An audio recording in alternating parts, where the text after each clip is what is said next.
on se regarde nous en train de parler. Voilà. On est dans notre salle. C'est parti. Bonjour à cette troisième matinée et troisième matinale de Bus Écart et Escapades. Le thème de ce matin, ce sont les parcs de loisirs, les parcs d'attractions, les parcs animaliers. Un secteur qui connaît une croissance et un succès populaire. Et on va essayer de voir un petit peu pourquoi avec nos invités. Avec Natacha de Spirou, du parc Spirou, un nouveau parc qui vient d'ouvrir. Elle va nous dire en quelques instants quelle est cette nouveauté.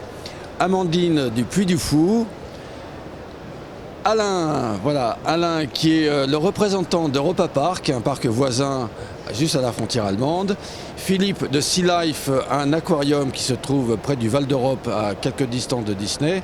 Et enfin Anthony qui est un peu le représentant de l'ensemble de ces secteurs puisque directeur de la communication du syndicat professionnel des parcs et des loisirs. Juste, on va commencer par la nouveauté.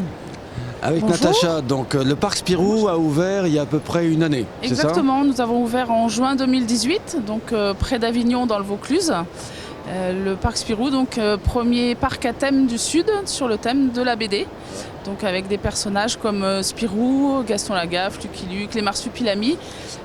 L'idée du parc, c'est le partage intergénérationnel, puisque Spirou parle plus aux anciens et les marsupilamis, par exemple, aux plus jeunes. Donc l'idée, c'est que chacun fasse découvrir aux autres son vécu avec la BD. Et quel est le lien avec Spirou et la Provence ou le Sud ? C'était une volonté, déjà on est très bien situé au niveau des dessertes, des autoroutes, etc. Donc on est vraiment bien central pour la descente et horizontalement. Et c'était une volonté de la communauté de communes dont on dépend de développer une zone de loisirs. Et voilà, Donc on peut dire que c'est une initiative qui est publique-privée, c'est soutenu par les institutionnels. Voilà, c'est public sur le domaine et c'est totalement privé pour ce qui est du parc. De la gestion. Un an d'activité à peu près ?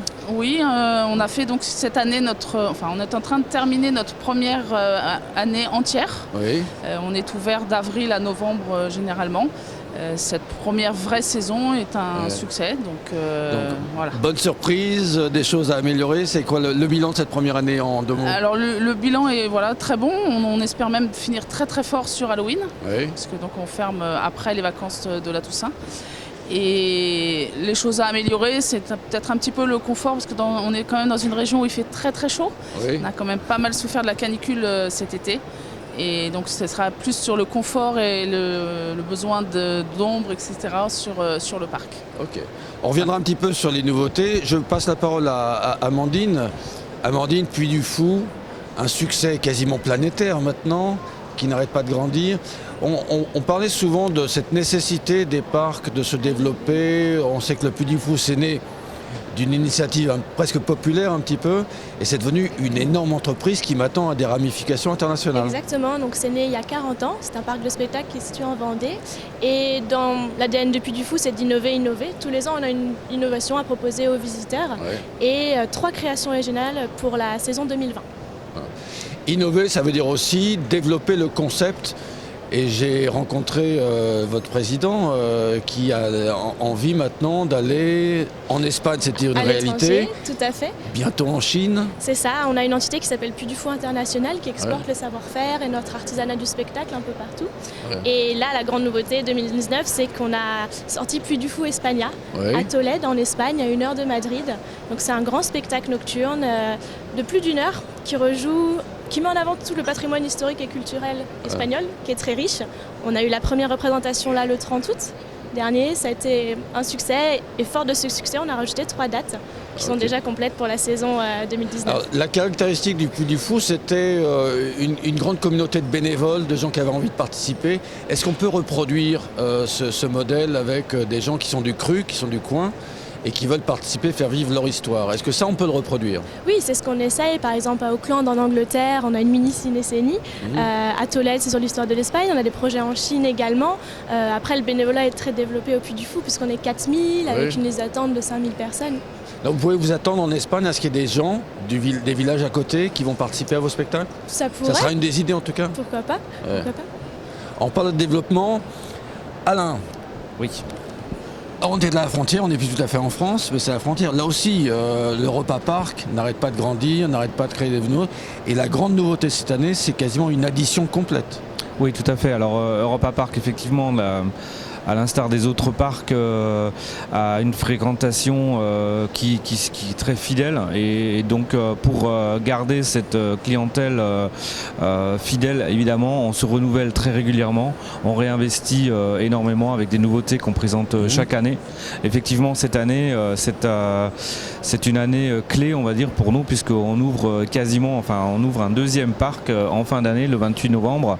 On va ouvrir un espace aquatique qui s'appellera Roulantica, ou qui s'appelle Roulantica. On est à moins de 60 jours de l'ouverture. On est très évidemment thématisation nordique, voilà, espace couvert aquatique avec 25 attractions en indoor. On va avoir des Vikings sur les dracars. Voilà, à peu près. Il y a des thématiques vraiment très très très jolies, parce que c'est évidemment très visuel avec des aires de jeu. Il y a 17 toboggans, des toboggans à bouée. Il y a des rivières pour se laisser dériver à travers tout le parc avec des parcours qui durent jusqu'à 12 minutes. Donc c'est vraiment un nouvel espace pour nous, mais effectivement c'est un investissement, un renouvellement constant. On avait déjà ouvert un hôtel à côté de ce nouveau parc au début de l'année, donc au mois de mai. Maintenant voilà, le parc va ouvrir en fin d'année, et ça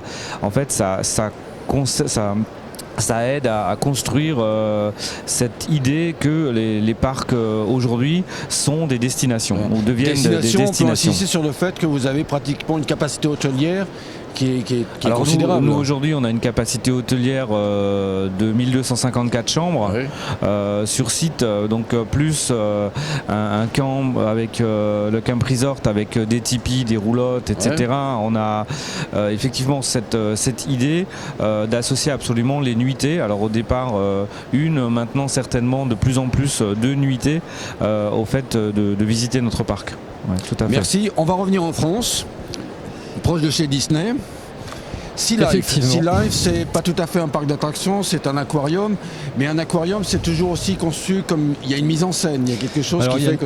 Effectivement, il y a une mise en scène qui pour nous est primordiale. On fait partie d'un grand groupe anglais, donc Merlin Entertainment, qui a des attractions dans le monde entier, et Sea Life fait partie de ce groupe-là.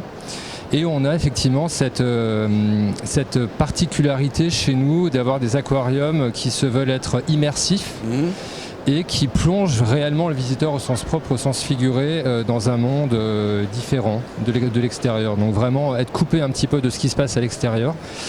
Et on pense énormément au cœur de notre clientèle, qui sont les familles.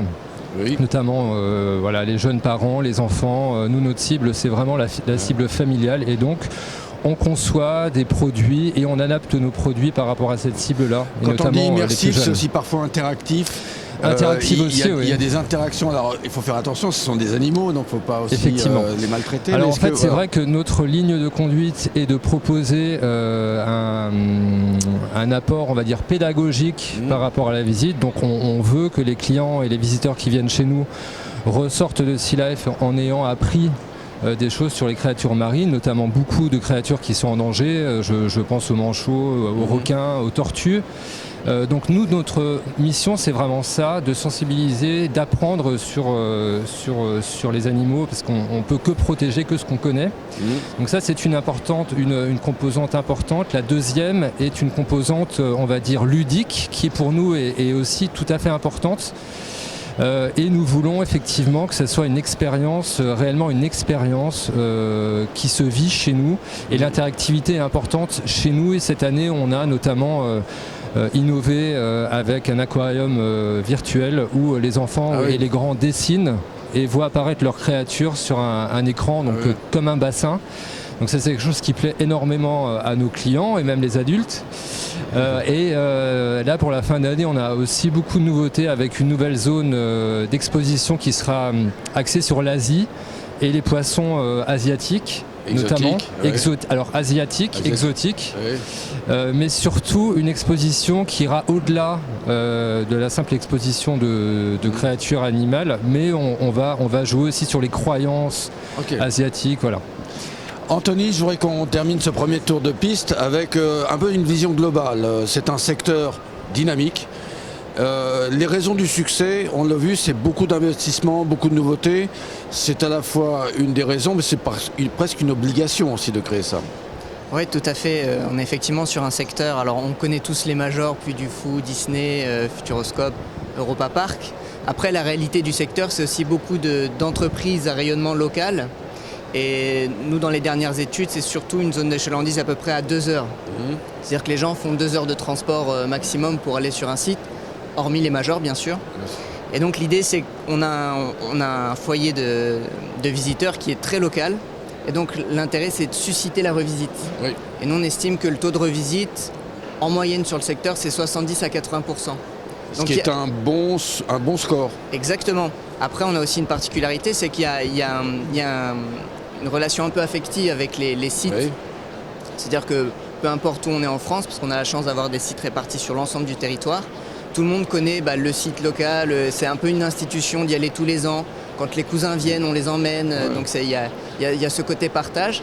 Donc il y a l'enjeu de la revisite, et puis il y a aussi l'enjeu d'attirer de nouveaux visiteurs. D'où le renouvellement, des règles quasiment mathématiques. Il faut investir combien chaque année Alors, par en rapport moyenne, au chiffre d'affaires? les sites réinvestissent 15 à 30% du chiffre d'affaires. Oui. Et il y a parfois des années exceptionnelles où ça peut grimper jusqu'à 50%.